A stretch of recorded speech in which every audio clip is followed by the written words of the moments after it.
Listen, I've been a station security officer for 12 cycles now, and I thought I'd seen everything. Pirates trying to smuggle contraband in their stomach. Pouches, check. Diplomatic incidents involving fermented beverages and zero gravity, double check. A Vulcarian trade minister accidentally declaring war because he sneezed during trading negotiations. Yeah, that happened on a Tuesday, but nothing, and I mean absolutely nothing, prepared me for the day. Ambassador Krathnik's offspring went missing and we found them napping with a human. Let me back up. Station 17 is what you might call a cultural melting pot, if your idea of a melting pot involves 67 different species all trying not to kill each other while conducting interstellar commerce.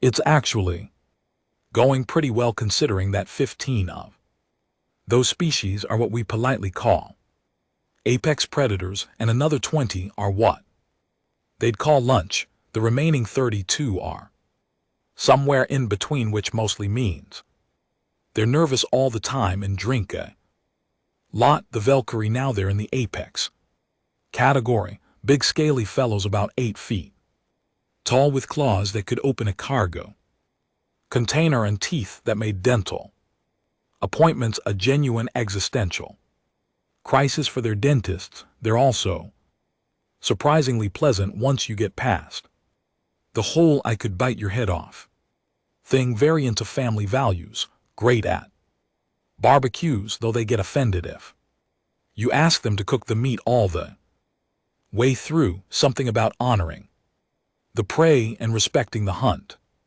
I stopped asking questions after the third cultural sensitivity seminar. Ambassador Krathnik was stationed on 17 with his mate and their 2 cubs, Vex and Nara. Cute little murder machines, those two.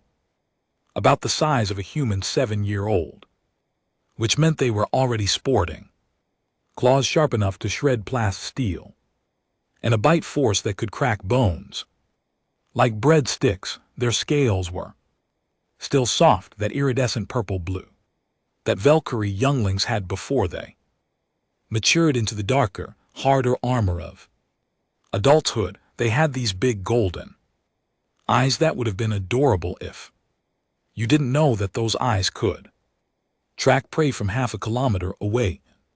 Total darkness. Now humans, oh boy, where do I even start with humans?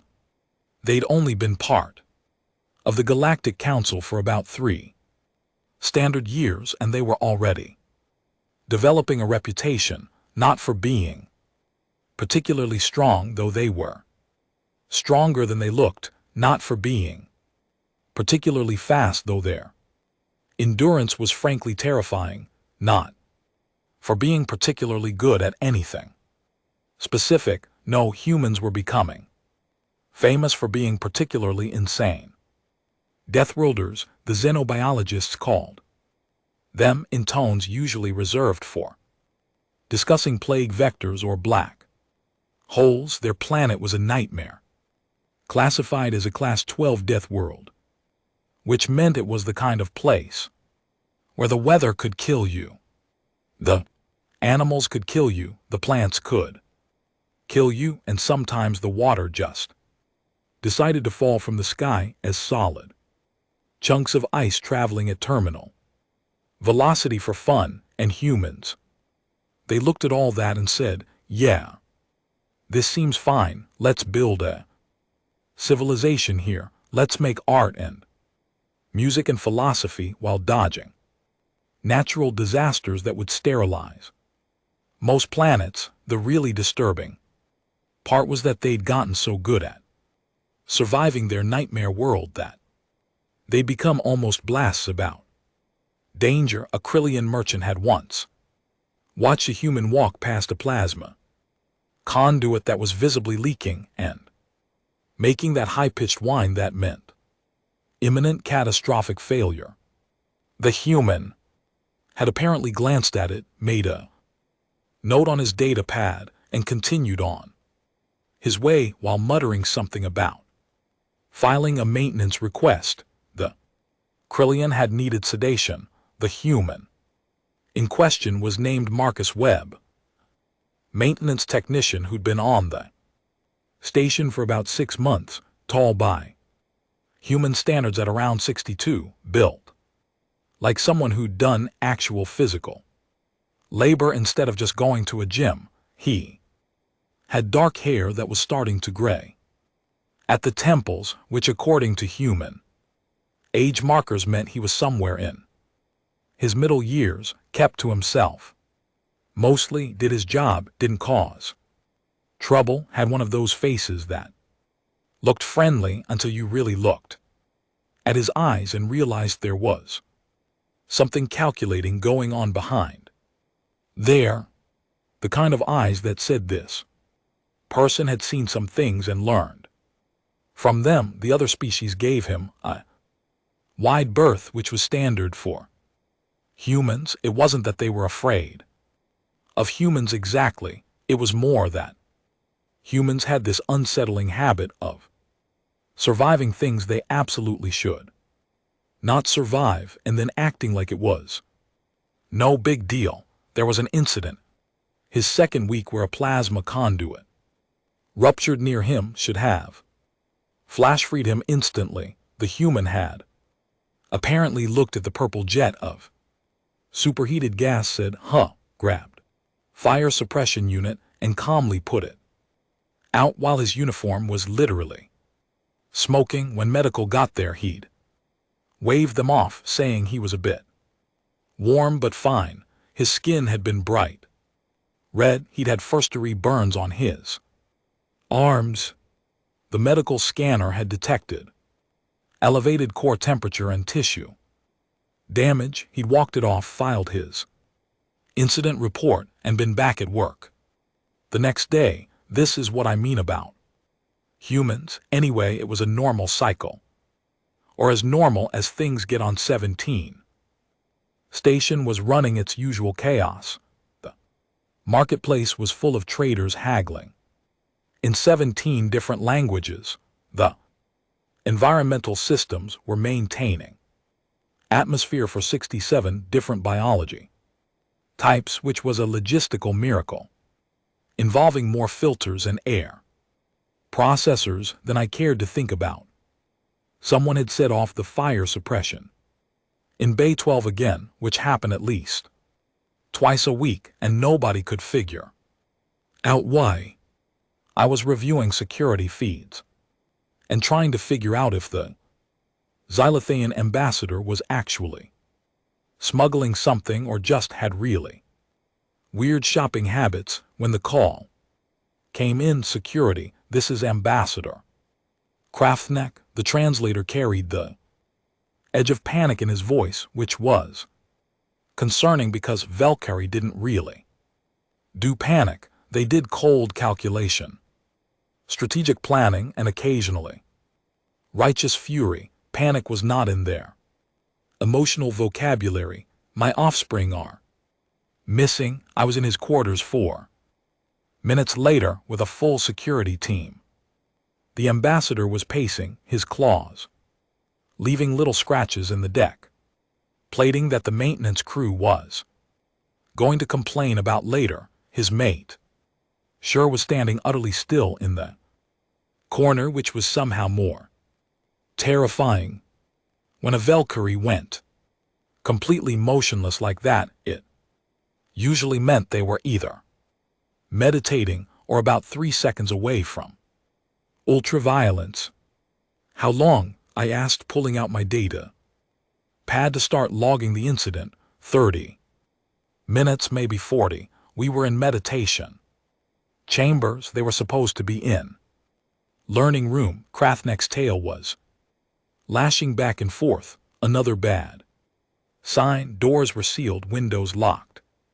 They cannot have left, except they had, because the learning room was empty. I checked it myself, scanning every corner with my security sensors. No heat signature, no biological traces. Less Then an hour old, the room was designed for Valkyrie younglings with reinforced walls and furniture that could withstand their enthusiastic play. Everything was in order, nothing was broken. The cubs had simply vanished. Now you need to understand what this meant. These weren't just any cubs. In carry culture, cubs are sacred. They're also dangerous.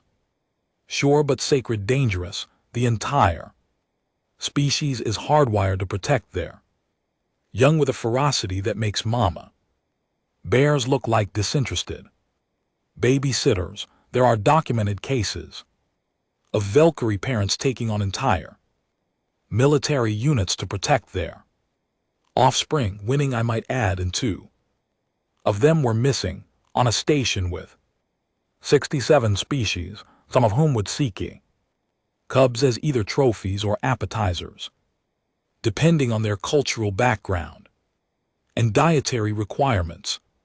I called a code yellow, which is station speak for everyone stop what you're doing and help us look for something before this becomes a code red and people start dying. We search for 2 hours every corridor, every maintenance shaft, every cargo bay. We checked the environmental systems in case they'd crawled into the vents, which was nightmare fuel because Valkyrie cubs in the vent system meant potential shredded ventilation and possibly shredded maintenance workers. We scanned the docking bays in case someone had tried to smuggle them off station. We checked the waste reclamation, the water treatment, the power distribution nodes. Nothing. They'd vanished like ghosts. My team was thorough. We had Thraxian trackers using their thermal pits to search for heat signatures.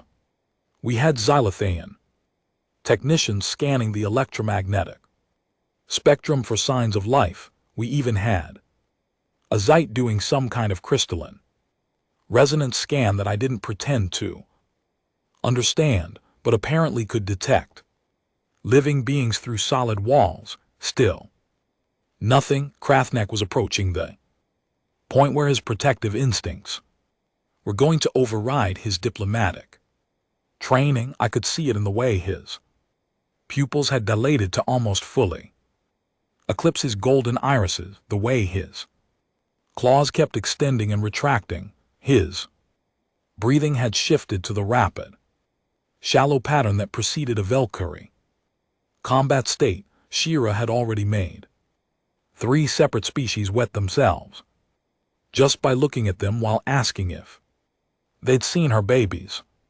Her voice had been perfectly calm, perfectly polite, and somehow more threatening than if she'd been roaring. I was starting to consider a full station lockdown, which was going to cause all kinds of problems with the trading schedules and probably trigger at least 4 separate diplomatic incidents when Jenkins, one of my junior officers, called in. Chief, you're going to want to see this. Found them? Yes, but you're really going to want to see this. The tone in his voice made me nervous. Jenkins was a Drasnian, a species not known for being easily rattled. They evolved on a high-gravity world where everything was trying to eat everything else, so they tended to be pretty calm under pressure. If Jenkins sounded unsettled, something genuinely weird was happening. I grabbed Krathnak and we headed to the location, which turned out to be the lower maintenance section, specifically the small quarters assigned to Marcus Webb. This was one of the less desirable areas of the station, where the environmental controls were a bit spotty and the quarters were cramped. Most species avoided it, but humans apparently didn't mind, something about it reminding them of their early space stations. The door was open. Jenkins was standing outside, looking like he just witnessed something that fundamentally challenged his understanding of the universe, his crest, was fully raised, which for Drasnians meant extreme confusion or alarm. I looked inside and understood why the human was asleep on his bunk. That wasn't the weird part. Humans slept a lot, about a third of their life cycle, which seemed wasteful but apparently was necessary for their brains to process information or something. The weird part was that Vex and Nera, too, Valkyrie cubs who could probably take down a fully grown Thraxian warrior, were curled up against him, also asleep. One of them, Nera, had her head on the human's chest, rising and falling with his breathing. The other Vex was tucked against his side, one small clawed hand resting on the human's arm. Their tails were intertwined with each other, that unconscious sibling contact that Valkyrie cubs did when they felt safe. The human had one arm draped protectively over both of them. His other hand was resting on Nera's back, fingers split across her scales. They were purring. I didn't even know Valkyrie could purr. It was this deep thrumming sound that vibrated through the small room. According to everything I knew about Valkyrie biology, that sound was supposed to be reserved for moments of absolute safety and contentment, usually only heard in well-defended clan dens by the ancestors.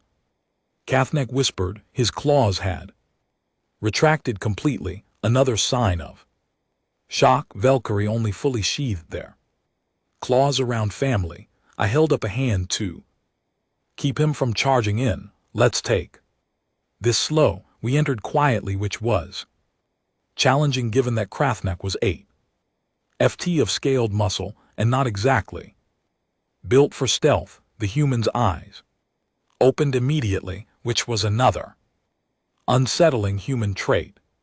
They could go from dead asleep to fully alert in about half a second with no grogginess or confusion. Prey species didn't do that.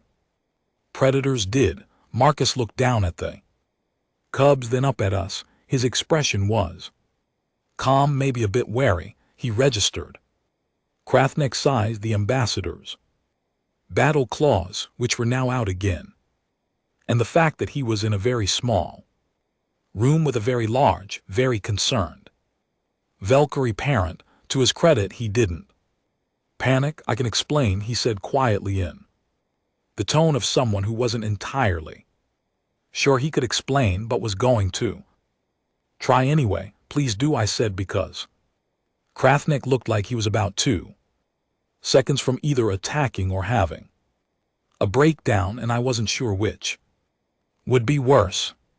Marcus carefully extracted himself from the cubs, moving slowly and deliberately. Vex and Nera made little grumbling sounds, but didn't wake up, just shifted closer to each other to fill the warm space he'd left.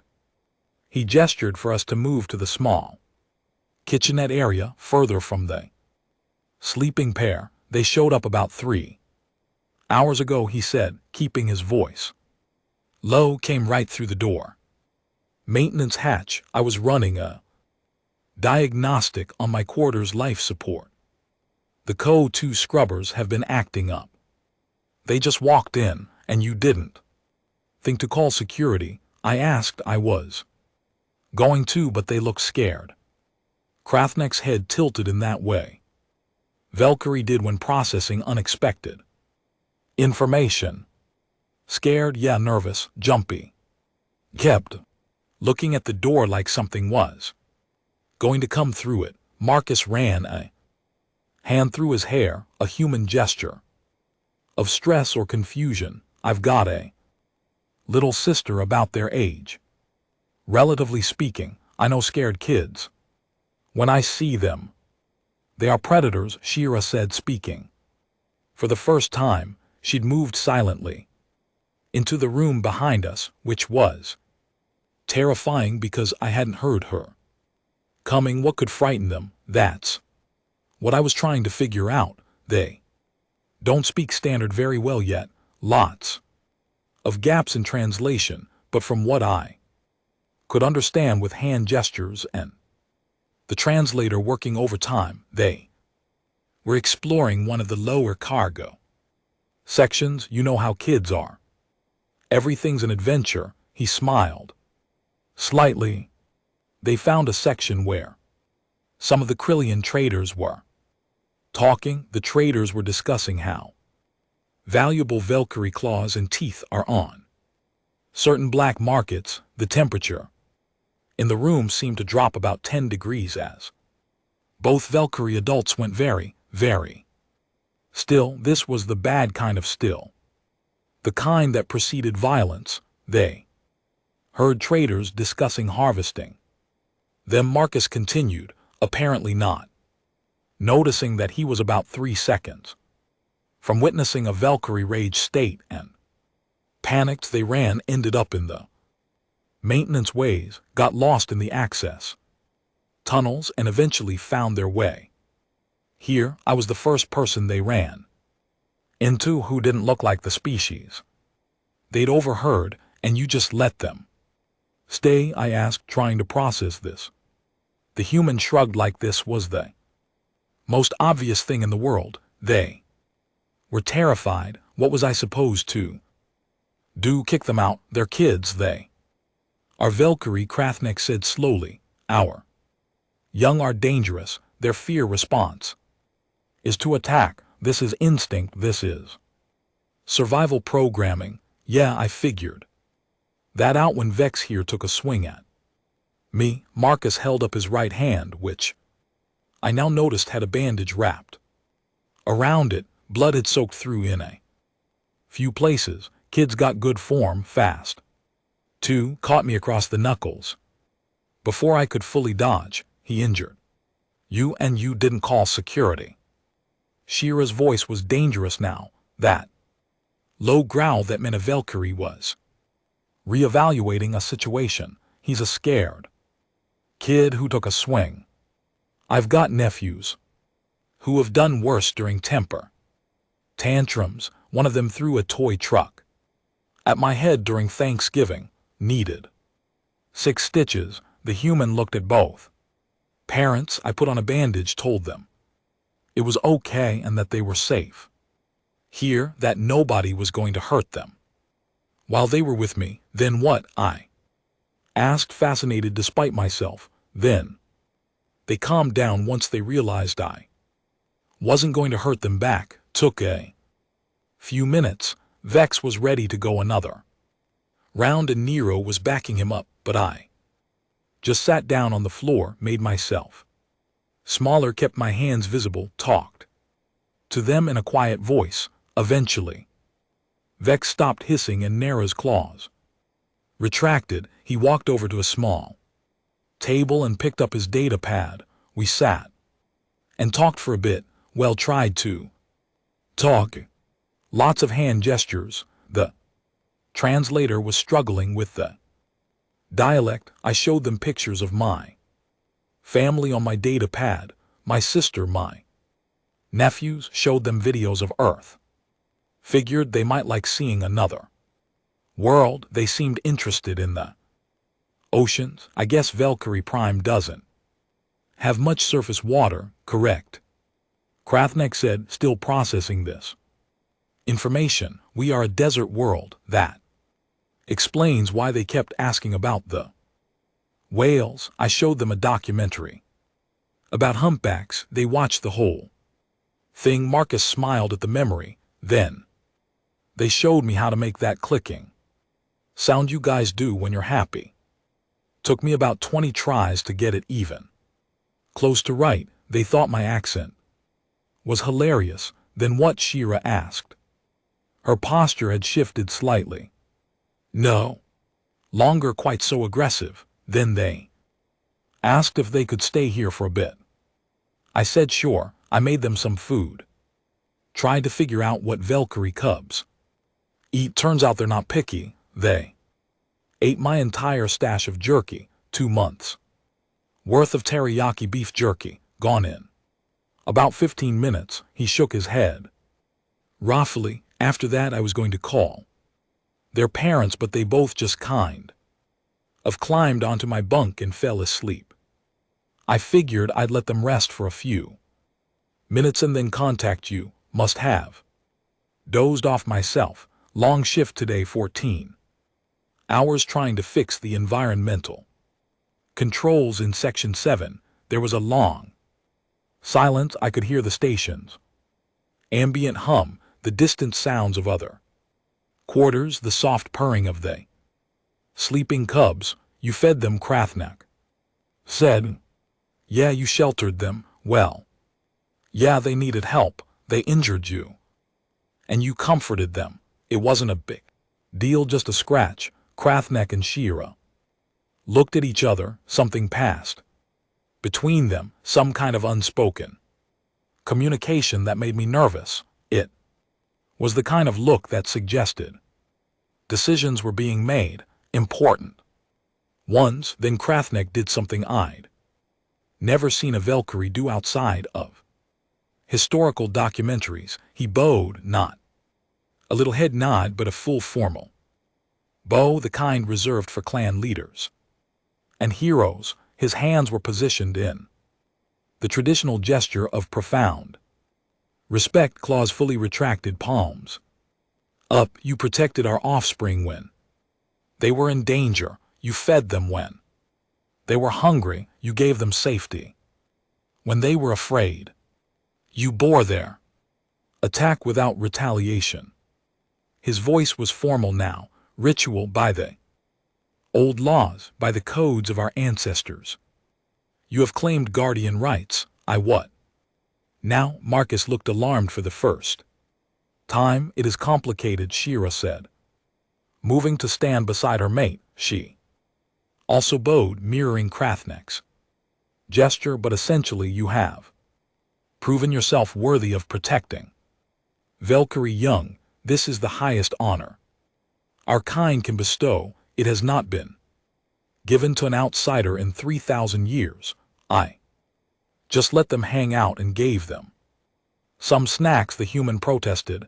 You did more than that, I interjected, because I was starting to understand what the Valkyrie were saying. I'd had cultural training on their species, knew their codes and laws. You saw two scared kids and helped them despite knowing they were dangerous, despite being injured, despite the fact that keeping them here without reporting it could have gotten you in serious trouble. You put their well-being above your own safety, your own interest. That's the core of the guardian bond. That's just basic decency, Marcus said, looking genuinely confused. And there it was, that fundamentally human thing that made them so weird. They thought that was normal. Most species, if they encountered scared juvenile predators from another species, would either run or call for help immediately. Self-preservation was a universal constant. You didn't put yourself at risk for someone else's offspring, especially when those offspring had claws and teeth and instincts that screamed danger. But humans apparently just adopted them and shared their snacks and showed them videos of Earth whales, the Krillians who spoke of this, Krathnak said, his voice taking on a sharp edge. You know which ones.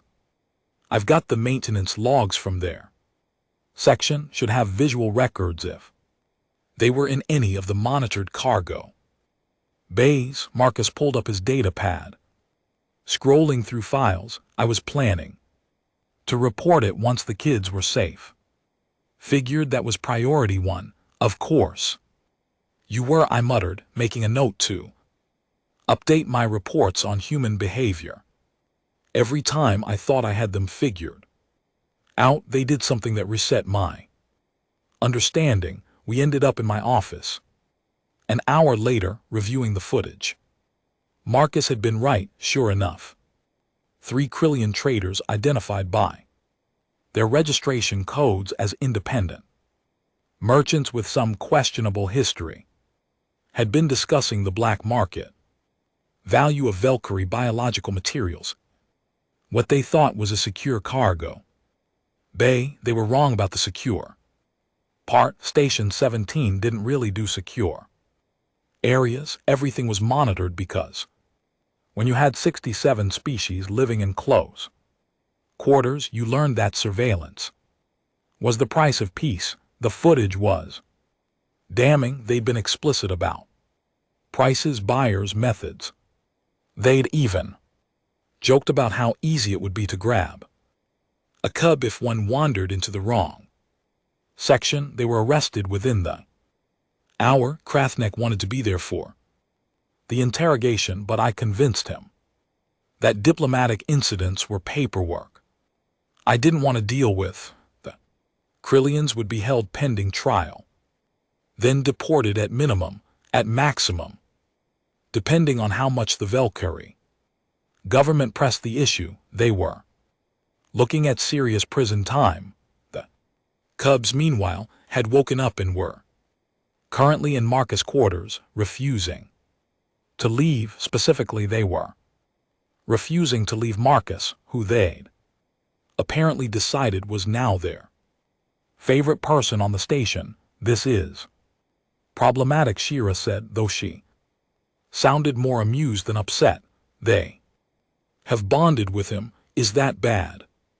Marcus asked. He had narrow on his shoulders, her small clawed hands gripping his hair for balance. Vex was holding his hand, chattering happily in Valkyrie about something he'd seen on the human's data pad. Both cubs were completely relaxed, their body language showing none of the tension they usually displayed around non-Valkyrie.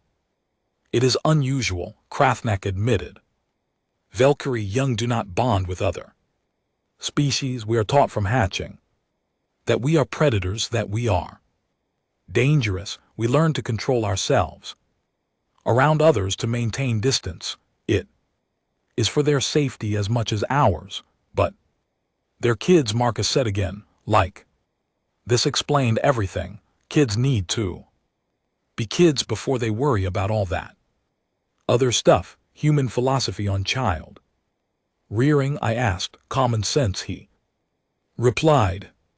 They've got their whole lives to be serious and worry about politics and species differences. Let them play while they can. Let them be young. Over the next few weeks, something remarkable happened. Vex and Nera split their time between their parents' quarters and Marcus. The human taught them games from Earth. These bizarre activities involving balls and running and something called tag that seemed to mostly involve chaos and laughter. He showed them how to build things with blocks, how to draw, how to play simple music on a harmonica he'd brought from Earth. The cubs taught Marcus Valkyrie wrestling, which resulted in him getting bruised regularly, but also somehow winning their respect even more. Valkyrie culture respected those who could take hits and keep going.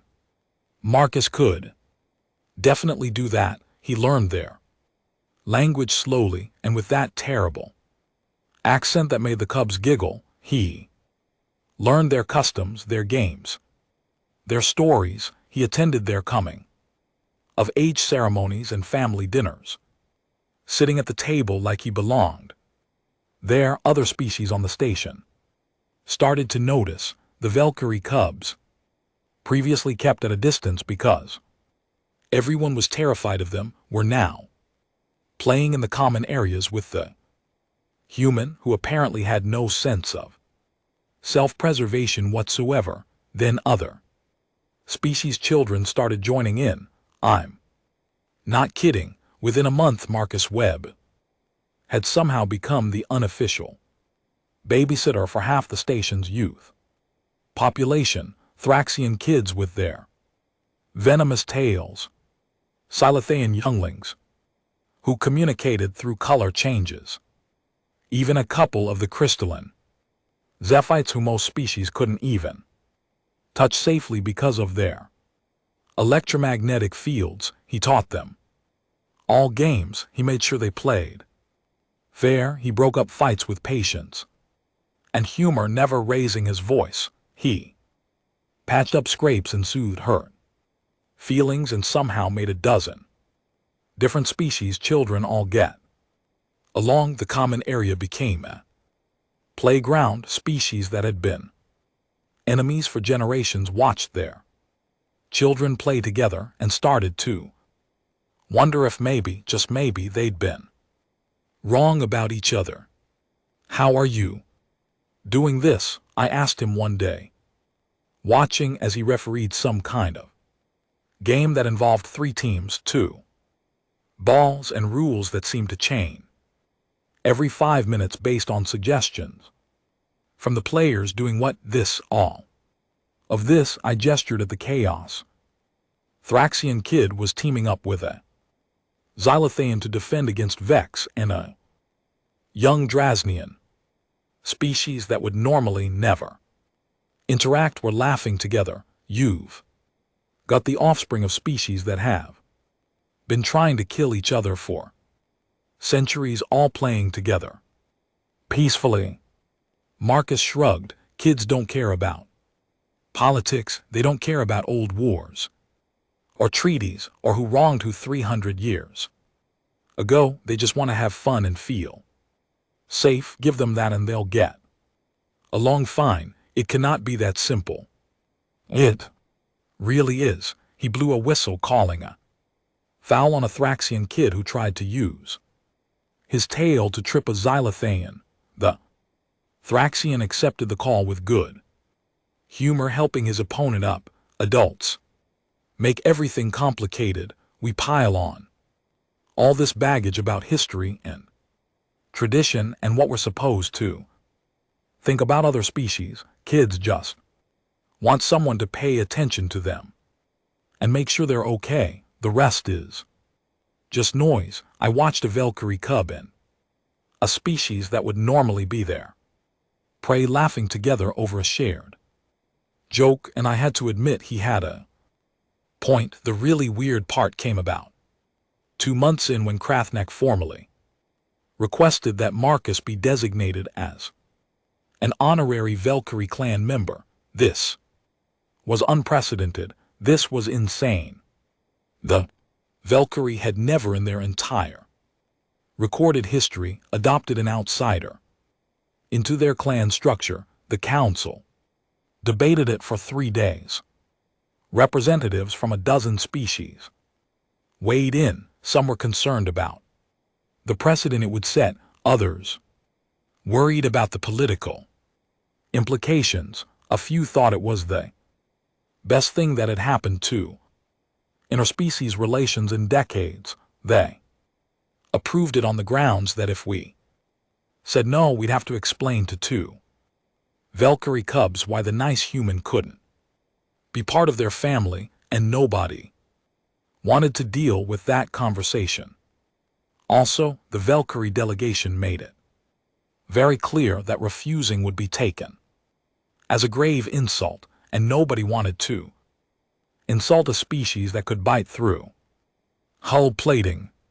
So Marcus Webb, human maintenance technician, became the first non-Valkyrie in recorded history to be adopted into their clan structure. There was a ceremony and everything. Traditional music, ritual scarification, which Marcus endured without complaint, and a feast that lasted 6 hours.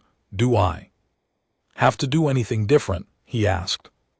When I told him about the council's decision, "You're now considered family to one of the most powerful predator species in the galaxy," I said. "You have responsibilities, clan obligations, mutual defense pacts. If a Valkyrie calls for aid, you're bound to respond. If someone threatens the clan, you're expected to help defend it. So like, show up for holidays and birthdays and help out when family needs me."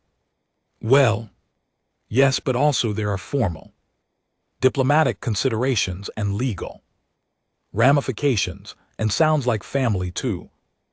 He interrupted, I can do that, and he did. He showed up to Valkyrie cultural events wearing traditional garb that looked ridiculous on his human frame, but that he wore with pride. He learned their history, their songs, their dances. He let Vex and Nera teach him everything about being Valkyrie, which resulted in him speaking the language with what I'm told is an absolutely atrocious accent that the Cubs found hilarious, but that also somehow made him more endearing to the adult Valkyrie. The station changed after that. More families started showing up knowing their children would be safe. The common areas became actually common, with different species mixing in ways that would have been unthinkable before. Trade increased, diplomatic relations improved. We went 6 months without a single major incident, which was a station record, all because a human had found 2 scared kids and decided to help them. I asked him about it one day during a quiet moment in the security office. The Cubs were with their parents, and Marcus was helping me review some surveillance footage of the market district where a merchant was suspected of selling counterfeit goods. Did you ever think even for a second that those Cubs might actually hurt you? Really hurt you? I mean, not just a scratch. Marcus considered the question, his eyes still on the screens. Sure, they're dangerous. I'm not stupid. I've seen what Valkyrie can do when they're angry or scared. I've read the incident reports. Then why risk it? Because they were more scared than I was. He said it like it was the most obvious thing in the world, and they were kids. You don't let kids suffer just because they might be dangerous. You help them, you show them they can trust you, you teach them they don't have to be afraid all the time. That's what adults are supposed to do. That's very human of you, I said. That's very anyone of you, he corrected, finally looking away from the screens to meet my eyes. Or it should be, kids are kids no matter what species. They need adults who will protect them and teach them and let them be young while they can. That's not a human thing. That's just the right thing. The fact that more species don't see it that way says more about them than it does about humans. Maybe he was right. Maybe we'd all gotten so caught up in our differences, in our fears of each other, that we'd forgotten the simple truth that some things are universal. Protection of the young, kindness in the face of fear, the belief that the future could be better than the past. Or maybe humans really were just insane enough to adopt predator cubs and think it was normal. I'm still not entirely sure which. What I do know is that Station 17 is a better place now, and it's because a human looked at 2 of the galaxy's most dangerous juvenile predators and saw 2 scared kids who needed help. Last week, Vex and Nera started teaching other Cubs how to play Earth games.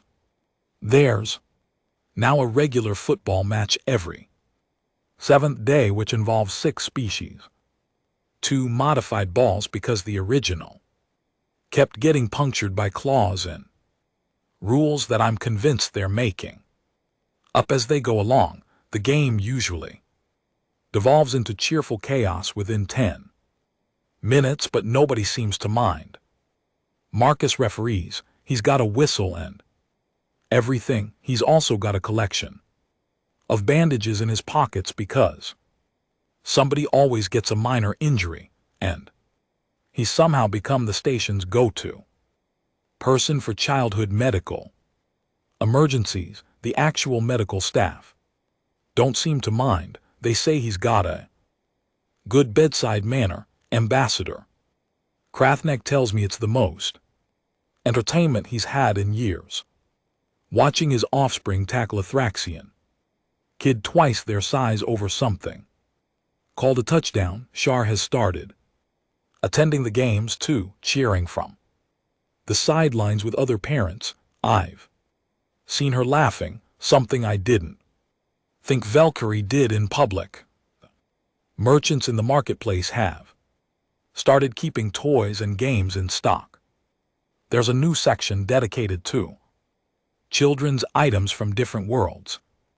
It's become quite profitable. I just file the paperwork and try not to think too hard about how a maintenance tech became the most important diplomatic figure on the station by basically just being a decent person to some scared kids. Humans, man, they'll be the death of me or possibly the salvation of us all.